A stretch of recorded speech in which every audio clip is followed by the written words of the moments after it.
Hi, I'm Cheryl and welcome to the Sewing Room channel. Well, it's getting really close to the fall holiday, so you want to start looking at your fabrics to make placemats and napkins and table runners. So this is a really fun placemat to make. You're using only two fabrics, this one right here, and then the one on the back actually wraps around over to the front. And I'm using cotton batting in this. For this particular style of placemat, I, for some reason, like the cotton batting. I think it just looks really nice. So let's get started. Here's how you want to cut your fabric. For fabric A, that's the smaller piece that's on the top, you'll just need 13 inches by 18 inches. Fabric B, that's the fabric that's on the back and wraps around over the edges. You'll cut that 18 inches by 23. You'll also need just one layer of cotton batting. You're cutting it the same size as your fabric A, which is 13 inches by 18. Here is my fabric B, and you're going to lay it with the pretty side down. So you're looking at the not so pretty side. You want to do two opposite edges first. Fold it over about a 1/2 inch and press. So two opposite edges. Then go to the other two edges and fold them over a 1/2 inch and press. Take your cotton batting and your fabric for the front. So this is my cotton batting right here, and this is the fabric for the front. Center it. So what I'll do is I'll take either a ruler of some type and I'll measure in just a few spots here and there to make sure that I have about the same amount of fabric sticking out on all four sides, which is going to be roughly 2 inches. Then you want to take two opposite edges and fold them over like this and begin pinning it. So I just finished pinning this edge and this edge. Then you want to go and stitch real close to this edge all the way down. So from this point right here, you're going to then stitch all the way across over to the edge here. And you do the same thing on the other edge. So after you stitched the two edges down, now you want to cut some of this off. Just the part that's folded over, not this here, just this piece. Now here's the folded edge right here. You want to go over, 1/4 inch, maybe 1/2 inch, and cut. Remember, don't cut the fabric underneath. Whatever you do, don't cut that. Otherwise, you ruined your placemat. And I'm going to cut down to the edge of my cotton batting, or the fabric A and cotton batting. Now, I'm going to cut this off. All right, so throw this away.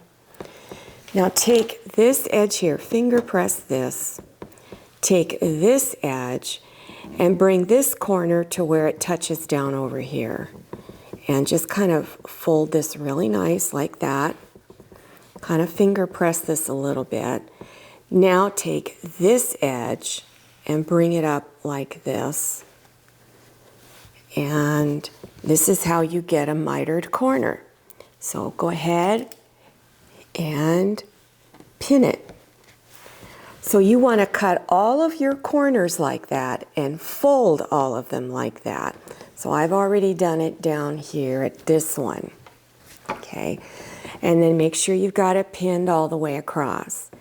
Then you're going to stitch from over here, this corner, up to the edge up here, and then across, and then down to this corner. And you do that on both sides. The last thing you want to do is doing some quilting stitches. Now, I did a really basic pattern. I used a straight stitch, and I changed my stitch length to 3.0. Because you're going through multiple layers of fabric, it's a little thicker, so you want to lengthen your stitch. So here's where I started. And you can make the width of your stitch lines any width you want, but I didn't want them too close together. So I did a straight stitch up to here. Now I just eyeballed it. You never want to look at your needle. You want to look at the width of from here over to here. So you're looking over here instead of at your stitch line. So I stitched up to here, and when I got about 1.5 inches away from this edge, I left my needle down through my fabric, turned the fabric, and went across this way about 1.5 inches. Turned the fabric again and went down to here. Stopped about 1.5 inches away, went this way, and then came back up this way. And I did that all the way across the placemat till I got over to this side. Now, not all of my lines are the same width apart. They're just sort of random. I just eyeballed it. You can choose thread that really stands out a lot, but if you have a hard time with getting straight lines, I would pick a really fabric or a thread that's going to blend in with your fabric that you're using so no one can really see it. The reason why you want to do the quilting stitches is that it holds all the layers together, so when you go to wash them, the cotton batting isn't going to get all weird during the wash cycle. So it's real important. Another thing you may want to do is before you begin doing the quilting stitches is take straight pins and place them here and there to hopefully prevent your fabric from shifting. If you have a walking presser foot, I would put that on, and that way your fabric won't shift. Now, I used a regular presser foot, and my fabric shifted a little bit, but if you hold your fabric really taut, you don't let it stretch too much, you're going to be able to do it without the walking foot. But if you've got that walking foot, I would use it. So when you get all of that done, this is what it looks like. I'm going to flip it over to the back, and here it is on the back. So you actually have a two-sided placemat. So if one side gets a little dirty and not so nice looking, you can flip it over to the other side. And one more thing I want to mention, that when you're making your placemats, also don't forget to make coordinating fabric napkins. And I have lots of videos on napkins, so there'll be a link or two down below your YouTube screen on how to make napkins, napkin rings, and a variety of placemats, table runners, all types of table linens for the holiday season. Well, I hope you enjoyed this video. Make sure you follow me on Instagram and also check out my Facebook page. Thank you so much for watching. I'll see you next time, and happy sewing.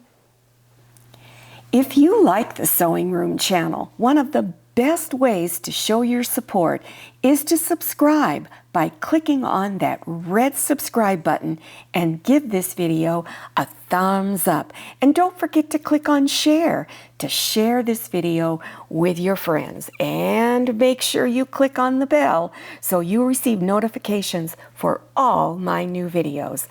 I'm Cheryl, this is Manny, and this is Scotty. See you next time.